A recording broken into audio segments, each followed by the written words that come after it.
My name is Annabelle Vance and I am 32 years old. For 10 of those years, I've worked as a conference interpreter, a silent voice in rooms where history is negotiated. It's a profession built on a sacred trust, that you will be a perfect conduit, that your words will be the speaker's words, true and complete. I never imagined that the ultimate test of that trust wouldn't come from a president or a diplomat, but from my own father, and that upholding my oath would mean destroying his world. He thought he was just seating his daughter at a side table to parrot his lies, but he forgot that he had raised me to believe in the power of words. He just never expected I would use them for the truth. Before I dive into the story of the day I exposed my father, Senator Alistair Vance, in front of an entire international delegation, I want to say hello to everyone watching. Let me know where you're from in the comments below. I love seeing how far these stories travel. And if you've ever felt underestimated by the very people who should have believed in you the most, go ahead and hit that like button. For all the new viewers, make sure you subscribe to join our community of people who know that sometimes your own voice is the only one you need. It all started with a phone call on a Tuesday morning, the kind of pale, drizzly day in Washington, D.C. that promises nothing but damp trench coats and muted ambitions. I was in my home office, a small, sunlit room lined with dictionaries and glossaries, preparing for a routine agricultural summit. The work was dense but straightforward, filled with terms like crop yield subsidies and non-tariff trade barriers. It was my world, a place of precision and order. When my phone buzzed, displaying the private number for my father's Senate office, the familiar knot of anxiety tightened in my stomach. A call from Senator Alistair Vance was never just a call. It was a summons, a command wrapped in the thinnest veneer of familial affection. Annabelle.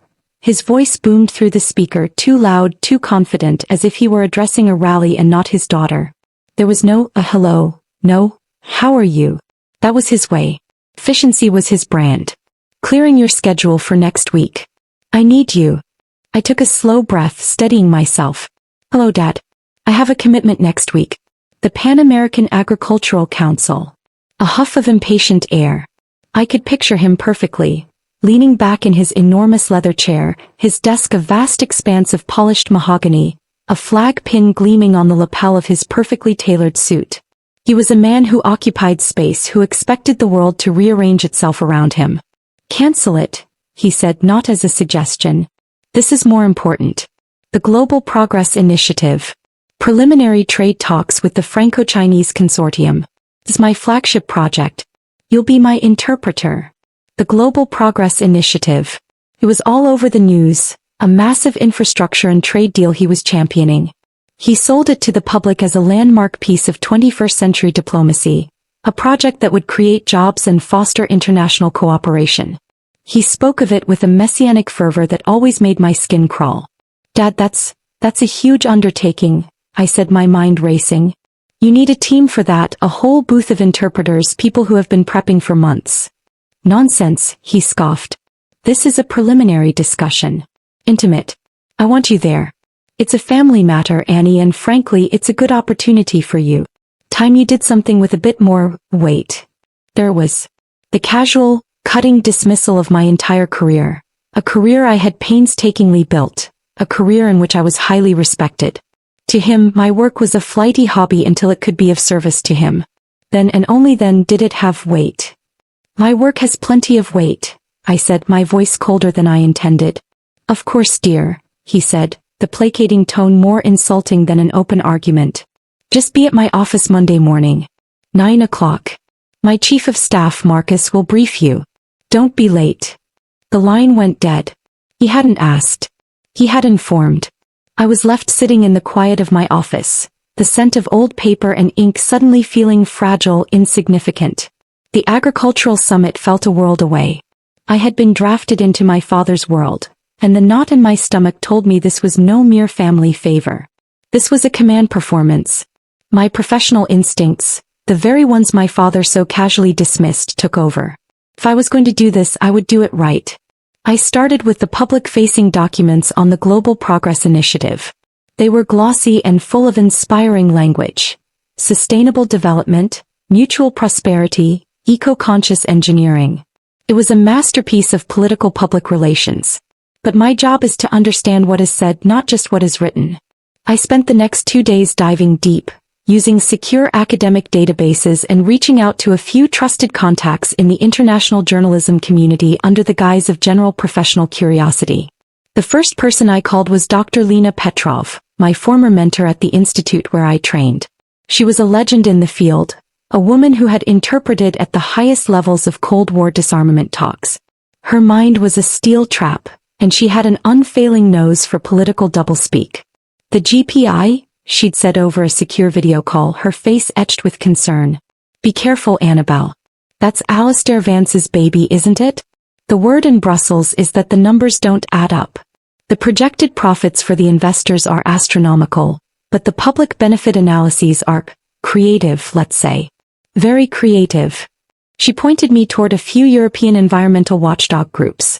Their preliminary reports, buried in databases not easily accessible to the public, were alarming.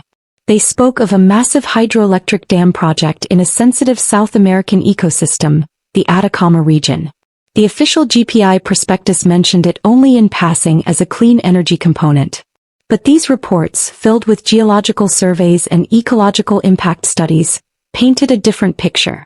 They spoke of irreversible damage to a fragile watershed and the displacement of indigenous communities. Then a name started to appear over and over in the financial filings and subcontractor lists I managed to unearth. Argos Corporation. A multinational construction and engineering giant with a notoriously opaque ownership structure and a grim track record on labor rights and environmental compliance. They were positioned to be the primary contractor for the entire project. My blood ran cold when I cross-referenced Argos Corporation's board of directors with my father's campaign donor list. There he was, Julian Croft, CEO of Argos Corp., listed as one of my father's top 5 lifetime contributors. A knot of ice formed in my chest. This wasn't just a trade deal. It was a payout. A massive, globally sanctioned payout, and my father was the architect. I felt a wave of nausea. He hadn't asked me to interpret because he valued my skill. He had asked me because he owned me. Or at least he thought he did. He needed a translator he could control, someone who wouldn't question the sanitized language, someone who would be so grateful for the opportunity that she would passively relay the script. He needed his daughter, the quiet, scholarly one he'd never paid much attention to. He was counting on my silence. He was counting on my obedience.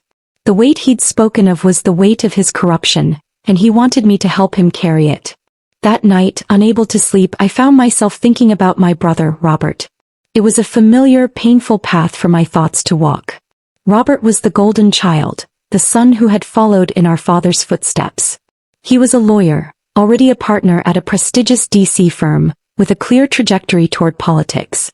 He was the vessel for all of Alistair Vance's dynastic ambitions. I was the other one. The one who spoke French and German, the one who loved books more than galas, the one who had chosen a life of quiet precision over the loud, messy business of power. A specific memory surfaced, sharp and unwelcome. It was from about 8 years ago. I had just come home from my postgraduate program in Geneva, flush with excitement. I'd been awarded the Gallard Prize, a prestigious scholarship given to only one emerging interpreter in the world each year. It was the culmination of years of relentless study, a recognition that I was at the top of my field. I walked into the family home, a grand, cheerless house in Georgetown, to find my father, mother, and Robert in the middle of a champagne toast. There she is, my mother had chirped, her smile a little too bright, a little too strained. She was a woman who had long ago learned to reflect her husband's moods. Perfect timing, Annie, my father said, clapping Robert on the back. We're celebrating. Robert just made junior partner. Robert, ever gracious in his victories, smiled at me. It's good to see you, sis. How was Switzerland? He said it as if it were a quaint finishing school. It was amazing, I'd said, my own news bubbling up inside me. I actually have something to share too. I won the Gallard Prize for interpretation. I saw the flicker of confusion on their faces. Gallard meant nothing to them. It wasn't a law firm, it wasn't a political action committee. It was a name from my world, not theirs. My father raised his glass. Well, a prize, how nice. That's a very cute hobby you've turned into something, Annabelle. Good for you. He turned back to Robert.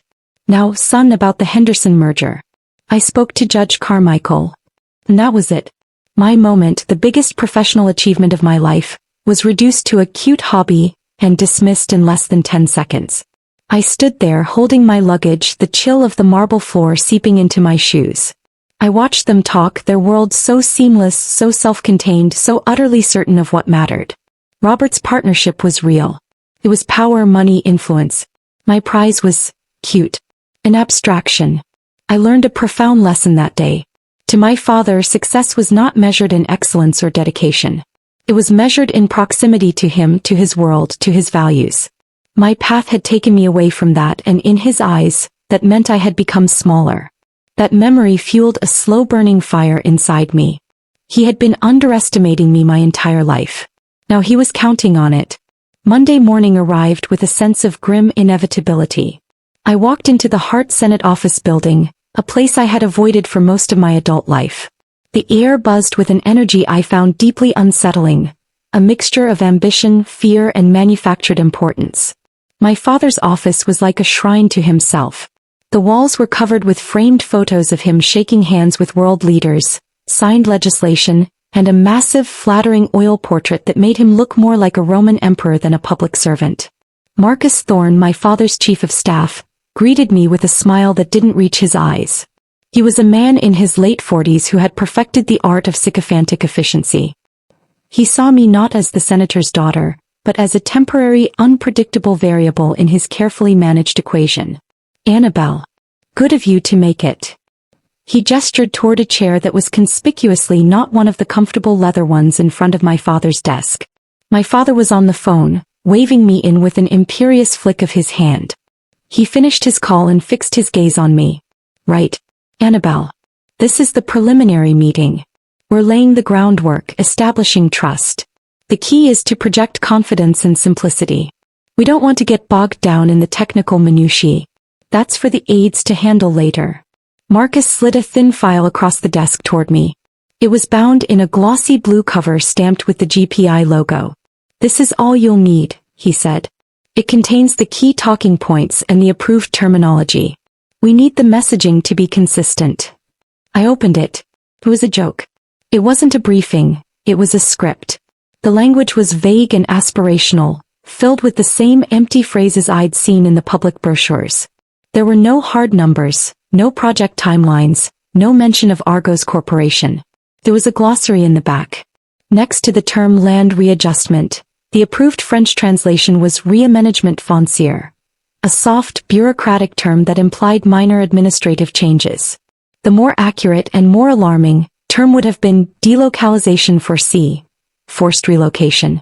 This document wasn't for clarity, it was for obfuscation. "This is very general," I said, keeping my voice level. "To do my job properly, I'll need the full technical specifications, especially regarding Clause 7B on land use." My father laughed, a short, sharp bark. "Annabelle, Annabelle. You're overthinking it. This isn't one of your academic conferences. It's politics. You're not here to be a policy expert. You're here to translate. Just stick to the script. The less you say, the better for everyone." The condescension was suffocating. He was treating me like a child, like a simple tool he was deigning to use. The humiliation didn't end there. On the day of the meeting, I was not led to a professional interpreter's booth, the soundproofed sanctuary from which we normally work. Instead, I was shown to a small, isolated desk set against the wall, several feet behind the main conference table. It was the kind of seat reserved for a junior aide, a scribe, someone there to take notes and be invisible. I was on display but simultaneously marginalized. All the delegates could see me, see the senator's daughter sitting dutifully in the corner, a symbol of his control. I set up my microphone and water, my hands moving with practiced calm, but inside a storm was raging. This was a deliberate act of theater. He wasn't just sidelining me, he was making a statement to everyone in the room. I am so powerful, so in control of this situation, that I can have my own daughter act as a functionary. See how loyal my family is. See how everything bends to my will. The fury that rose in me was cold and pure. It burned away the last vestiges of hurt and replaced it with a diamond-hard resolve. He had made a critical mistake. He had put a professional in that chair, not just his daughter. And a professional has duties that supersede family favors. The grand, wood-paneled conference room filled slowly. The air was thick with the scent of expensive coffee and quiet anticipation. My father's team, all sharp suits and confident smirks, took their places on one side of the vast polished table. They looked like predators circling. Then the international delegation arrived. They were led by two people. The first was Mr. Liao, a senior official from the Chinese Ministry of Commerce. He was an older man, watchful and quiet, his face an inscrutable mask. The second was Madame Helene Dubois, the French trade representative. She was in her 50s, impeccably dressed in a chic dark blue suit, her graying hair cut in a sharp modern style. She moved with an air of understated authority, her eyes missing nothing. When her gaze swept the room, it lingered for a moment on me, a flicker of professional curiosity in her expression before she turned her attention to my father. My father rose to greet them, his public persona switched on like a spotlight. He was all charm and bonhomie, his voice resonant with false sincerity. "Helene, Mr. Liao, welcome. I'm so glad we could finally sit down together. I believe what we are about to embark on will be truly historic." Madame Dubois offered a cool, polite smile. "Senator Vance, we share your hope for a productive discussion." Her eyes, I noted, were intelligent and discerning. She was not a woman who would be easily charmed by empty rhetoric. Mr. Liao simply nodded, his gaze steady. They took their seats. The room fell silent. My father cleared his throat and began. "Ladies and gentlemen, the Global Progress Initiative is more than a trade deal. It is a vision for a shared future, a bridge between our great nations, built on a foundation of mutual trust and economic prosperity." I switched on my microphone. My heart was a frantic drum against my ribs, but my voice when it came out was steady. I began to translate, my French crisp and clear, my Mandarin precise. The initial phase of any such meeting is a dance of pleasantries, a slow circling of positions. For the first hour I was a ghost, a perfect invisible conduit. I translated my father's sweeping generalizations about job creation. I translated Madame Dubois's carefully worded questions about regulatory alignment. I translated Mr. Liao's brief, formal statements about market access. My father would speak, his voice full of American optimism and can-do spirit, and I would render it perfectly. Then Madame Dubois would reply in elegant analytical French, and I would capture every nuance from my father's side. I could feel my father's surprise. He had expected, I think, a hesitant, perhaps fumbling performance from his artistic daughter. Instead, he was getting a masterclass in simultaneous interpretation. He didn't acknowledge it, of course. Acknowledging it would mean admitting he was wrong about me, and Alistair Vance was never wrong. But I saw it in the slight relaxation of his shoulders, the growing confidence as he realized his chosen instrument was at least functional. But with every sentence I translated, my internal conflict grew. I was performing my job with flawless professionalism, yet I was a party to a grand deception. Each time I translated the phrase, sustainable growth, I thought of the deforested lands I'd read about. Each time I relayed a promise of community enrichment, I saw the faces of the indigenous people in the watchdog reports, their homes marked for destruction. My mind was a split screen. On one side, the calm, professional interpreter processing syntax and vocabulary. On the other, a daughter watching her father construct a palace of lies, brick by gilded brick. The air in the room grew heavy with the things not being said, and I was the one giving voice to the silence. The discussion began to move from broad strokes to more specific areas. I was a machine, my brain working at incredible speed. English to French, French to English. Mandarin to English, English to Mandarin. The jargon was thick now. Tariffs, intellectual property rights, arbitration mechanisms. My glossaries, the ones I had painstakingly built over years, were my lifeline. I didn't falter. I saw a brief, almost imperceptible nod of respect from Madame Dubois after I flawlessly handled a complex legal term she used. It was a small thing, a microgesture, but it felt like a lifeline in the suffocating atmosphere of deceit. It was a recognition from one professional to another, a sign that someone in the room understood the difficulty and the importance of what I was doing. Then came the first test. It was Mr. Liao who posed it, his voice calm and even.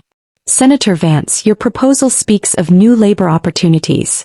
Can you provide assurances regarding the application of international labor standards and worker protections at all GPI-funded construction sites?" I translated the question into perfect English. I saw Marcus, the chief of staff, tense up beside my father.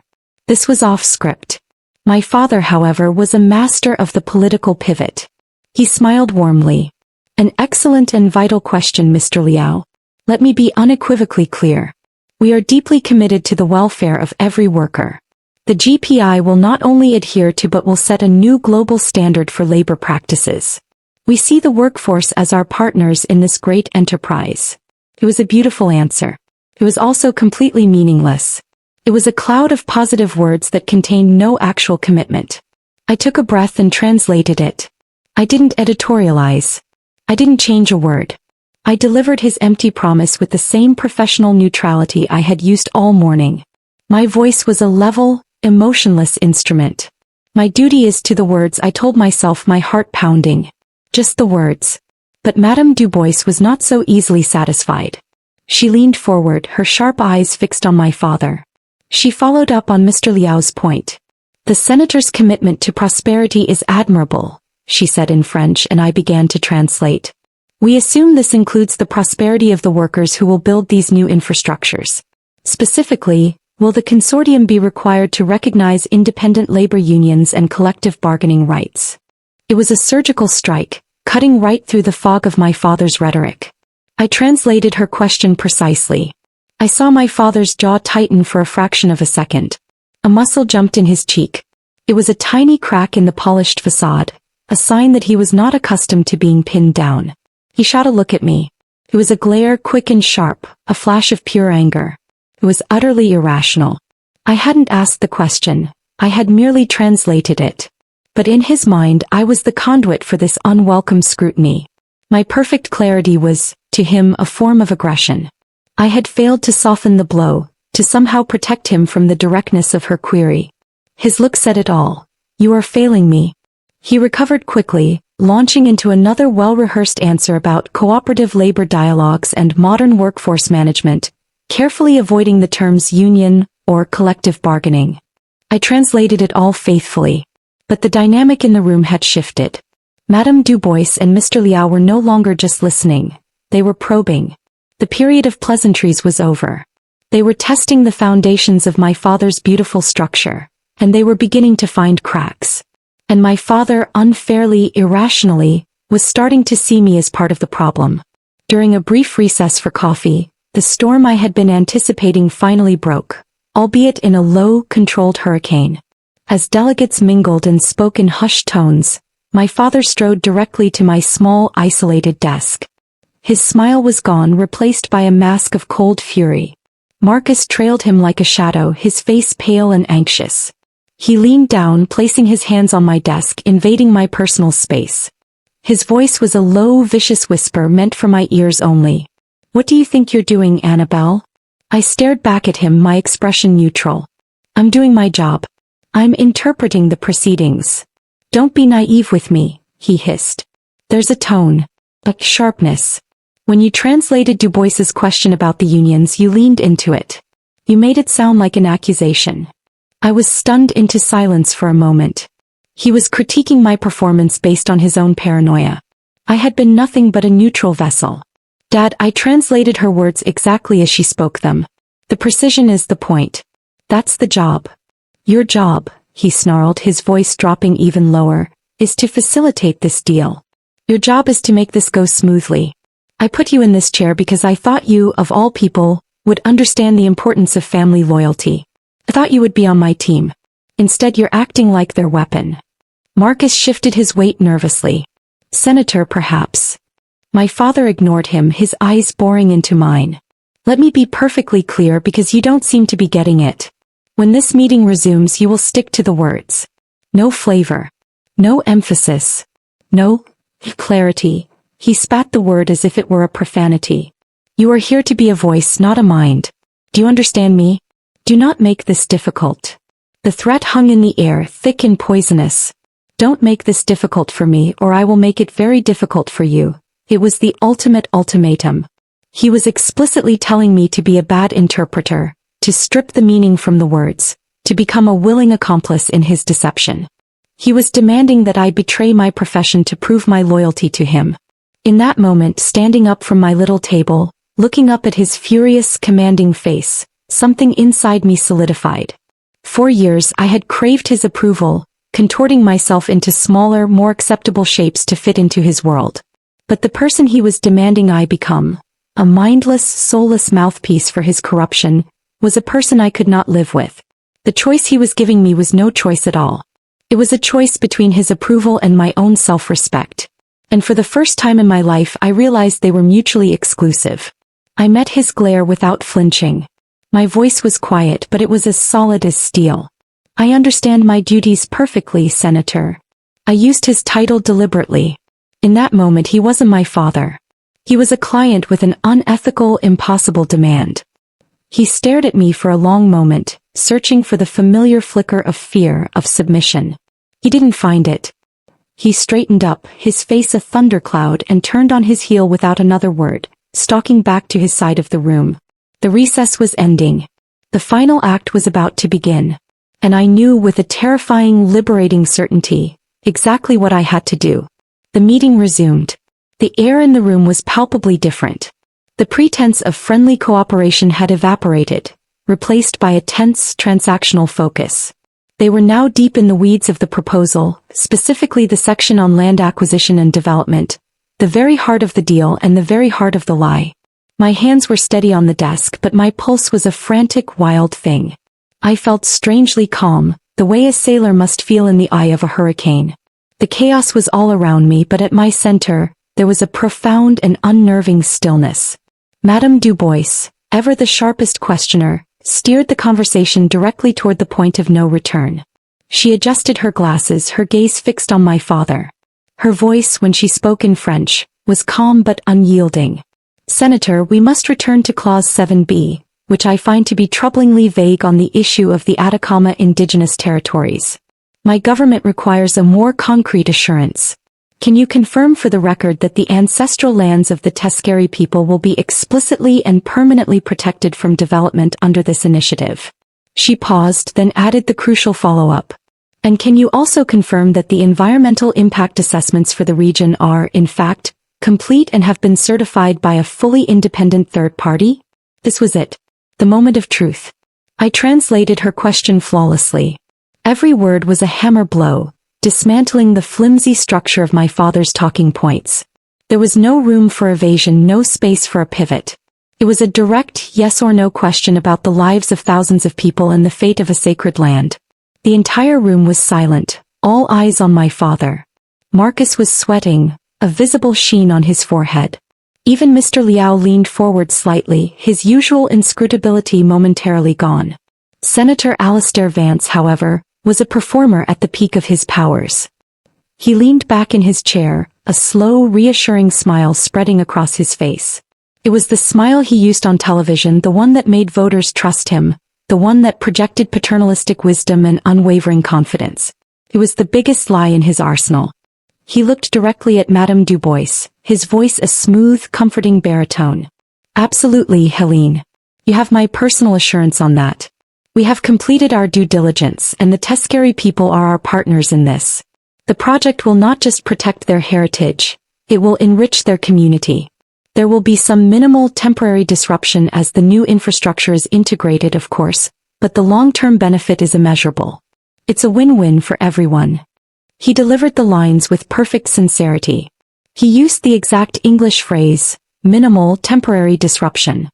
I felt the words land in my ears and travel down my spine like shards of ice. I knew from the Argos Corporation prospectus I had read, that this was a monstrous, unforgivable lie. I knew that minimal temporary disruption was the internal corporate euphemism for the permanent flooding of the Tuskegee Valley, the destruction of 3 villages, and the obliteration of a site they considered to be the cradle of their civilization. The win-win was for his donors, not for the people whose lives he was signing away with a smile. My moment had come. The silence in the room stretched, waiting for me, waiting for the translation. I could feel my father's eyes on me, confident, expectant, commanding. He believed he had won. He believed I would obey. I could see the path he had laid out for me, to translate his lie, to be the good daughter, to be complicit. I could do it, and this whole nightmare would be over. I could go back to my quiet life, forever carrying the weight of this day, or I could choose the other path. In my mind's eye, I saw it all with blinding clarity. The years of being dismissed, of being the cute hobby, the condescension, the humiliation of the tiny desk. But it was more than that. I saw the faces from the watchdog reports. I saw the map of the valley marked for drowning. I saw my professional code of ethics, a code that demanded not just accuracy but completeness. An interpreter who knowingly omits crucial context to facilitate a lie is not an interpreter. They are a conspirator. My duty was not to my father's ambition. My duty was to the truth. His lie had created a gap in understanding, and my job, my sacred duty, was to bridge it. I leaned forward, my knuckles white where I gripped the desk. I pressed the button on my microphone. The small red light blinked on, a beacon in the dim room. I began to speak, first in French for Madame Dubois and her team. My voice was clear and steady, devoid of the emotion that was churning inside me. The senator gives his personal assurance. I paused, letting the words hang in the air. I could feel the tension in the room ratchet up. He states that due diligence is complete and the project will enrich the community. Another deliberate pause. I had their complete, undivided attention. He uses the specific English phrase minimal, temporary disruption to describe the project's impact. And then I did what he never expected. I switched to English, my voice ringing out clearly, addressing the entire room, my gaze sweeping from the French and Chinese delegations to my father's stunned team. For the purpose of complete clarity and professional accuracy, I stated, my voice gaining strength with every word, it is my ethical obligation as an interpreter to provide the necessary context for this phrase, as it does not have a direct, non-misleading equivalent in this context.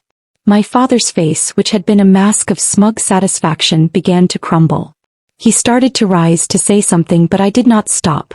The term minimal temporary disruption is the exact phrasing used in the internal Argos Corporation prospectus, dated May 12th of this year, to describe the permanent relocation of the 3 Teskeri villages from the Teskeri Valley. It is also used to refer to the environmental impact of the hydroelectric dam, which will result in the permanent flooding of that same valley, a site which the Teskeri people hold as an ancestral burial ground. A collective gasp went through the room. It was soft but audible. Marcus Thorne's face had gone from pale to a ghastly waxy white. I wasn't finished. I looked directly at Madame Dubois and Mr. Liao. Furthermore, the senator's statement that the environmental impact assessments are complete and independent is factually incorrect. According to the project's own public filings, the primary assessment is still pending review and was commissioned and conducted by a wholly owned subsidiary of Argos Corporation, the project's primary contractor.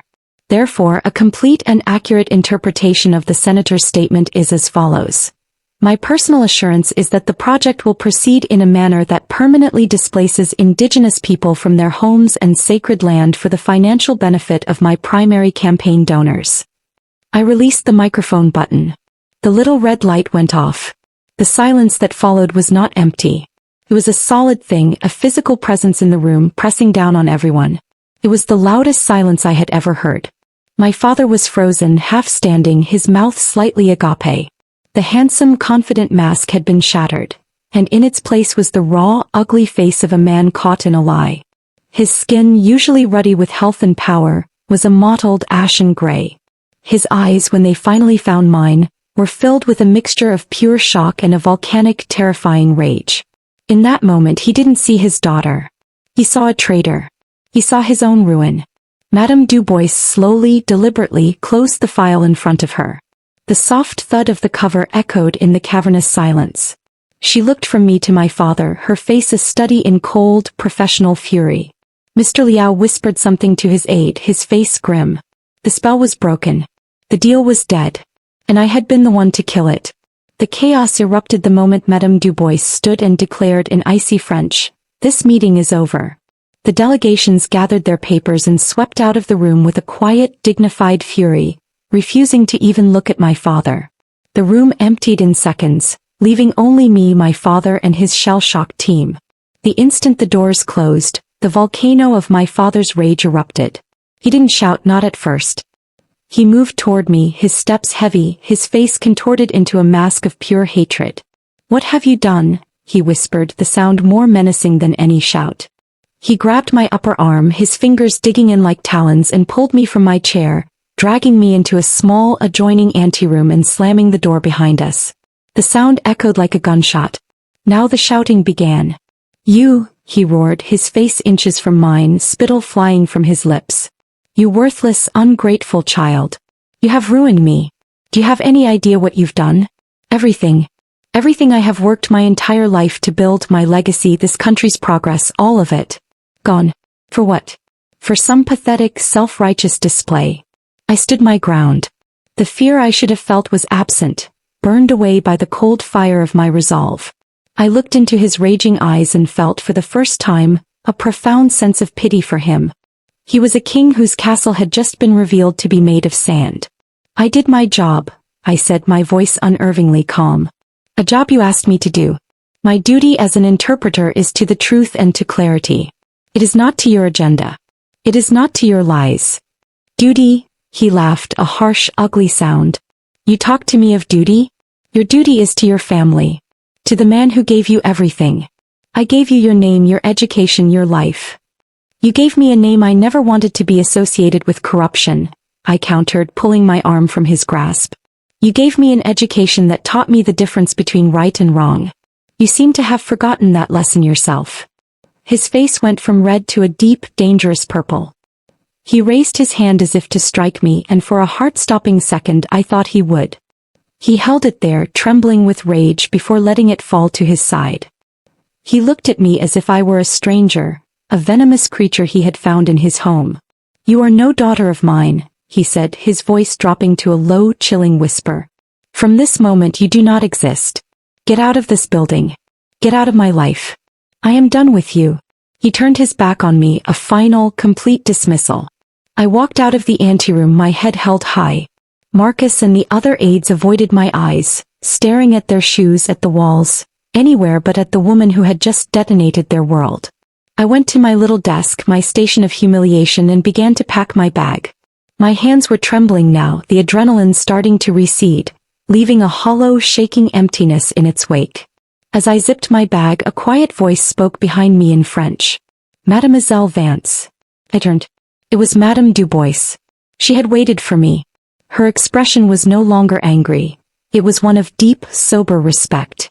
"That was the single bravest act of professional integrity I have ever witnessed in my 30-year career," she said, her voice low and sincere. "It is a tragedy that it was necessary.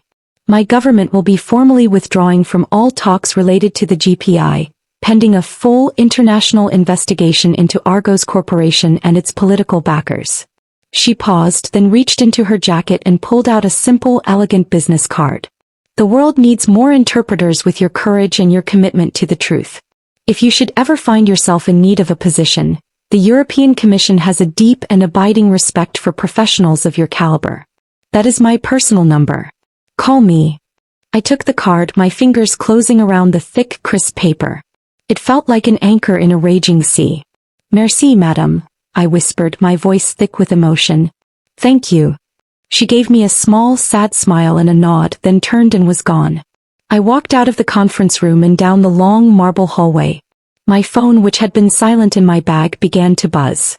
Then it buzzed again and again. I pulled it out. News alerts were already exploding across the screen. Breaking. Senator Vance's landmark, Global Progress Initiative, stalls amid corruption allegations. Source. High-stakes trade negotiation derails after interpreter exposes senator's misleading statements. The story was out. It was real. I had stepped off a cliff and now the whole world was watching me fall. I was terrified. And I had never felt so free. 6 months later, I was standing on a balcony overlooking the Grand Place in Brussels. A cup of strong coffee warming my hands against the crisp autumn air. The world looked different from here. The architecture was older, the pace of life more civilized. I had taken Madame Dubois up on her offer. After a series of rigorous interviews, I had been offered a contract position with the Directorate General for Interpretation at the European Commission. Here, my meticulous nature and unwavering adherence to ethical standards were not seen as a flaw or a cute hobby. They were seen as essential qualifications. I worked in a state-of-the-art booth with a team of brilliant colleagues who respected me. I was a professional among professionals. I was home. The scandal in Washington had been explosive. My father's career was in ruins. He was the subject of a sprawling ethics investigation and a federal inquiry into his relationship with Argos Corporation. His legacy, the thing he had been willing to sacrifice his daughter for, was now one of disgrace. He had not spoken to me since that day, and I had not tried to contact him. The door he had closed remained shut. But someone else had reached out. My brother Robert. After a month of silence, he had sent a short, hesitant email. Annie, I need to understand. Can we talk? I had agreed. The video call that followed was one of the most difficult conversations of my life. He looked tired, older. The golden boy shine had been tarnished. I looked into it, he'd said, his voice strained. After it all broke, I used my firm's resources. I read the real reports, the ones you must have seen. The Tuskegee Valley, what they were planning to do. He trailed off, shaking his head. I'm a lawyer, Annie. I build cases on facts. And the facts are horrifying. And Dad stood there and lied about it. He looked at me through the screen, his eyes full of a dawning, terrible understanding. He asked you to lie for him. Yes, I said quietly. And you didn't. He let out a long, slow breath. For years Dad, we never took your work seriously. We saw it as this soft academic thing. But what you did, that took a kind of strength I don't think I have. You chose your principles over your own family. Over your own father. I chose my principles over his corruption. I corrected him gently. There's a difference. That conversation wasn't a magical reconciliation. The chasm between our worlds was too wide. But it was a start. It was a single tentative thread of a bridge. It was the first time a member of my family had ever truly seen me for who I was. Standing on my balcony in Brussels, I reflected on the inferno I had walked through. I realized the profound, simple truth of it all. I had spent my entire life starving for a crumb of approval from a man who was incapable of giving it. I had twisted myself into knots, trying to earn the validation of someone who only valued reflections of himself. The irony was devastatingly beautiful. The one act that made him disown me, the one act that severed me from him completely, was the very act that allowed me to finally, fully approve of myself. I hadn't set out for revenge. I hadn't wanted to destroy his life. I had simply wanted to save my own integrity. The validation I had so desperately craved wasn't his to give. It had to come from within. He hadn't made me an outcast. He had made me free. He thought he was destroying his daughter to protect his legacy, but in the end I had to protect myself from being another casualty of that same legacy. So that's my story. It's a story about how our professional ethics, our personal codes, are not just abstract ideas. They are the very foundation of who we are. And there will be times when you are pressured to compromise them, sometimes by the people you least expect. They will tell you it's for a greater good, for loyalty, for family. But your integrity is yours alone to protect. It is the one thing no one can take from you unless you give it away. I learned that your value isn't determined by someone else's applause. It's determined by the choices you make when no one is clapping. Now I want to hear from you. Have you ever been in a situation where your personal or professional ethics were put to the test? Share your story in the comments below. I think we can all learn from each other's strength. And please, don't forget to like this video if it resonated with you and subscribe to the channel for more stories about finding your voice. Thank you for listening to my journey today. I hope it gives you strength.